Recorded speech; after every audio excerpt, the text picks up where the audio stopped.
دلوقتي هيكون العضله اللي معايا هي اضخم عضله في الجلوتيال ريجن، اسمها جلوتياس ماكسيمس. جلوتياس ماكسيمس من مكانها والكورس بتاعها هي باديه من ورا هنا، هو من الهيب بون والسيكرم ونازله ورا الهيب جوينت لغايه ما توصل للإليوتيبيال تراكت. فالتلات ارباع السوبرفيشال بتاعها هيمسك في الإليوتيبيال تراكت، والديب فورس هيروح لعظمه اسمها فيمر في حته اسمها جلوتيال تيوبروستي.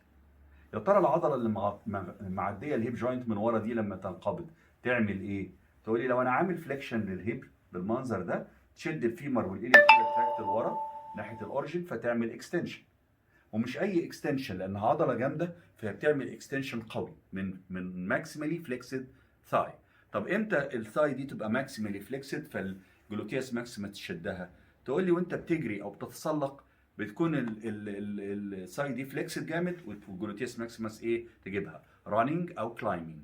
وكمان لو انت قاعد بتبقى الثاي ايه فليكسد، فلما اجي اقوم هي اللي بتقومني لانها بتعمل اكستنشن في الهيب. اوكي، هو في حاجه تانية بتعمل اكستنشن للهيب بس دي الاقوى، فهي اللي تعمل الحركه دي لانها بترفع وزني كله، لانها عشان تعمل اكستنشن كانها بتشيلني. اوكي، فلما يبقى الهيب فليكسد هي بتشد الهيب لفوق وتعمل رايزنج فروم سيتنج بوزيشن، دي الجلوتياس ماكسيمس. هو ده بس الاكشن؟ تقول لي لا، كمان في اكشن ثرو اتس اتاتشمنت تو اليوتيوبيال تراكت اللي قلناه مع التنسور فاشيا. فهي بتعمل ايه في الاليوتيبيال تراكت؟ ات ميكس ذا اليوتيبيال تراكت تنس، وتعمل اكستنشن في الني، وتعمل سبورت للني والهيب جوينت. ومع التنسور فاشيا لاتا بيشدوا التيبيا لاترالي فيعملوا ابدكشن في الهيب. عشان كده هي جزء من حاجه اسمها الجريت ديلتويد. lower fibers of gluteus maximus lower fibers are more horizontal، تشد على الجلوتيال تيوبروستي والإليوتيبيال تراكت لورا كده، فيبقى في كمان لاترال روتيشن. بس اللاترال روتيشن مش بيتعمل بالعضله كلها، باللور فايبرز بس. وده الاكشن بتاع الجلوتياس ماكسيمس. اشوفكم في عضله تانية ان شاء الله. دلوقتي هقول الاكشن بتاع عضلتين، والاكشن بتاع العضلتين زي بعض فهنقولهم مع بعض. والعضلتين دول هما الاختين الاصغر للجلوتياس ماكسيمس. فعندنا جلوتياس ميدياس وجلوتياس مينيمس. والجلوتياس ميدياس ومينيمس موجودين على اللاترال سايد اوف ذا هيب جوينت، خلي بالكم من كلامي. والانتيرو بارت بتاعتهم مور انتيريور عن الهيب جوينت. عشان كده معظم العضلتين دول بيعملوا الحركه دي. هما ماسكين في الجريتر تروكانتر، جايين من الجلوتيال سيرفيس اوف إليوم ورايحين لللاترال سيرفيس اوف جريتر تروكانتر ودي الميدياس، وللانتيرو سيرفيس اوف جريتر تروكانتر ودي المينيمس. وبكده العضلتين دول لما ينقبضوا يشدوا الجريتر تروكانتر ناحيه الاورجن، فيعملوا ايه؟ في الهيب جوينت يعملوا ابدكشن. يعملوا ايه؟ ابدكشن. زي ار ابدكتورز اوف ذا هيب جوينت. طب الانتيرو فايبرز بتاعتهم رايحين باكورد كده للجلوتيال للجريتر تروكانتر واللاترال وانتيرو سيرفيس اوف جريتر تروكانتر. فالانتيرو فايبرز وهم رايحين للجريتر تروكانتر رايحين باكورد. طب لما شد الجريتر تروكانتر لقدام كده يبقى بيحصل ايه؟ ميديال روتيشن. يبقى الجلوتياس ميدياس ومينيماس بيعملوا ابدكشن، والانتيرو فايبرز بتاعتهم بتعمل ميديال روتيشن. تعالوا نشوف على العظم.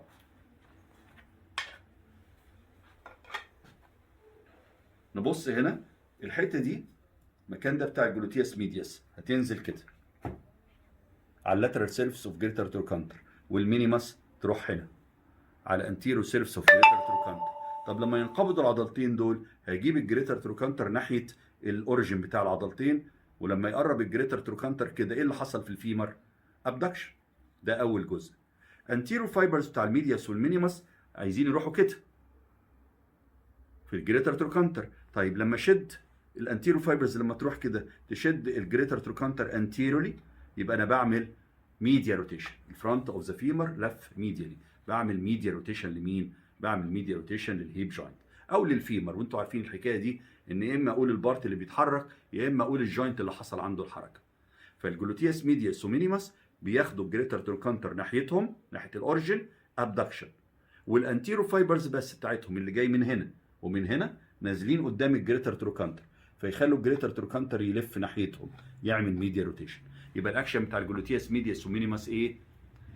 ابدكشن، وبالانتيرو فايبرز بس بتاعتهم ميديا روتيشن. طيب هما ليهم اكشن تاني اهم بنعمله طول الوقت. ايه الاكشن ده بقى؟ طول ما انا واقف كده البلفس بتاعي واقف على رجلي الاثنين، والبلفس بالانسد سبورتد. طب لو حصل ان انا رفعت رجلي من على الارض كده المفروض ان انا اقع على الناحيه دي، على الانسبورتد سايد اللي هي الرجل اللي اترفعت. وظيفه الجلوتيوس ميديوس ومينيمس بتوع الناحيه الثانيه من الرجل اللي اترفعت، دورهم هنا بقى يشدوا البلفس ناحيتهم. يشدوا البلفس ناحيتهم يعني ايه؟ بص معايا، ادي الرايت لور ليمب، في مفروض ليمب تاني هنا، رفعت الليفت لور ليمب الشمال عن الارض، المفروض البلفس يقع كده. يقول لي لا، ايه اللي يمنع التيلت اوف ذا بلفس تو ذا unsupported سايد؟ يعني ايه unsupported سايد؟ لما تكون واقف على رجليك الاثنين، التو سايدز اوف ذا بلفس سبورتد على الارض، رفعت رجل منهم، يبقى البلفس هيقع ناحيه الرجل اللي اترفعت. طب ايه اللي يمنع؟ ادي الرجل اللي على الارض اللي هي الرايت سايد، اللور ليمب اليمين واقف على الارض، واللور ليمب الشمال رفعته، ولما رفعت اللور ليمب الشمال ابتدى البلفس طبيعي يميل ناحيه الرجل الشمال المرفوعه عن الارض. طب مين اللي يمنع ان انا اقع؟ مين اللي يمنع ده؟ ان البلفس يقع على الارض كده؟ يقول لي العضلتين دول برضه اللي هم ابدكتورز. ايوه، بس هنا العضلتين هيتعكسوا، يعني هيبقى ده اللي فيكسد اللي هو الانسيرشن بتاعهم، ويشدوا الاورجن ناحيه الانسيرشن. فلما يشدوا الهيب بون ناحيه الانسيرشن كده، البلفس ما يقعش الناحيه الثانيه. بريفنت sagging او tilt of the pelvis towards the unsupported side. sagging او tilt. هقولها تاني، البلفس بتاعنا يا جماعه احنا واقفين على اللور ليمب الاثنين، بس احنا مش هنقضي حياتنا واقفين، احنا لازم نمشي، ولما نمشي بنرفع رجل من على الارض وبعدين ننزلها ونرفع الرجل الثانيه. ايه اللي هيحصل وانا ماشي وبرفع رجلي من على الارض كده؟ مفروض ان البلفس يقع على الارض. لا، ما بيقعش. ليه ما بيقعش؟ لان في اللحظه اللي انت رافع فيها رجلك الشمال، الرايت ماسلز مش الليفت، الرايت ماسلز بيشدوا البلفس ناحيتهم، ناحيه اليمين، عشان البلفس ما يقعش شمال. وده بيحصل بالتبادل وانا ماشي. فطول ما انا ماشي في رجل بتترفع والتانيه بتنزل على الارض. اللي بتترفع من الارض الناحيه الثانيه من البلفس بيشد البلفس ناحيته، علشان ابقى البلفس مايل ناحيه الرجل اللي على الارض، وبالتالي ما اقعش. يبقى ده الاكشن اللي كان فاضل. راجعوا معايا بقى مين الميدياس والمينيمس، ايه الاكشن بتاعهم؟ بيعملوا ايه؟ ابدكشن، والانتيرو فايبرز ميديا روتيشن. طب وانا ماشي يقول لي العضله بتاعتي هتتعكس، والاكشن بتاعها ان هم يشدوا الهيب بون ناحيه الفيمر كده. طب وليه اشد الهيب بون ناحيه الفيمر؟ عشان وانا ماشي الرجل الناحيه الثانيه اترفعت من الارض، والبلفس خلاص هيميل على الناحيه الثانيه دي ويقع، فتيجي المصل دي تشد البلفس تاني وترجعه، الهيب بون ترجعه للفيمر كده. يبقى فايدتهم ان هو بيعملوا alternating contraction during walking عشان يمنعوا ان انا اميل ناحيه الانسبورتد سايد. طب لو حصل باراليسيس فيهم، لو اتشلوا العضلات دي، هشخص الحاله اللي جايه لي ازاي ان عنده مشكله في الجلوتيوس ميدياس ومينيمس وهو داخل عليا العياده؟ ركزوا معايا دلوقتي بعد الشر عليا. يعني لو انا عندي الباراليسيس في الرايت ماسلز مش شغالين، المفروض لما ارفع رجلي الشمال اقع. فوانا ماشي مش معقوله كل ما خطي خطوه برجلي الشمال اقع ناحيه الشمال. طب لا، المريض بيتعامل ازاي مع حاله زي كده عشان ما يقعش؟ يقول لي العضلات اليمين مش شغاله. ايوه، فلما ارفع رجلي الشمال عشان اخد خطوه المفروض اقع شمال كده. اوكي، فيعمل ايه بقى العيان؟ يميل بجسمه على الرجل اللي على الارض ناحيه العضلات اللي مش شغاله، فتلاقيه ماشي كده.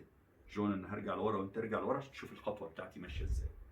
فلو عندي انا باراليسيس في الرايت ماسلز جلوتيوس ميدياس ومينيمس، المفروض ان انا كل ما ارفع رجلي عشان اخد خطوه برجلي الشمال اقع كده شمال.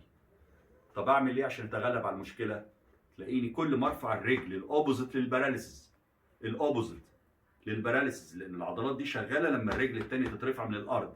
فكل ما ارفع رجلي دي اروح مايل بجسمي كده وامشي خطوه، وارجع اميل كده وامشي خطوه، بميل في ناحيه واحده.